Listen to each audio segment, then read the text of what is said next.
Life டைம்ல இந்த முகத்த நீங்க பார்த்திருக்கவே மாட்டீங்க. திடீர்னு இந்த கனவுல வந்தா என்ன பண்ணுவீங்க?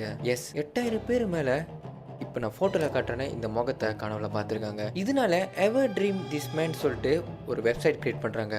அங்க யாரெல்லாம் இந்த முகத்த பார்த்தாங்களோ, அங்க போய் காமெண்ட் பண்ணிட்டு இருந்தாங்க. பட் இது எல்லாமே கம்ப்ளீட்லி ஹோக்ஸ்ன்னு சொன்னா நீங்களே ஆச்சரியப்படுவீங்க. 2008ல ஒரு இத்தாலியன் மார்க்கெட்டர் என்ட்ரியான்னு சொல்லப்படுற இவங்க ஒரு ரீசர்ச் செய்றாங்க. ஸோ எப்படி ஒரு ஃபேக்கான நியூஸ் கிரியேட் பண்ணா மக்கள் இடையே எப்படி பரவும்னு.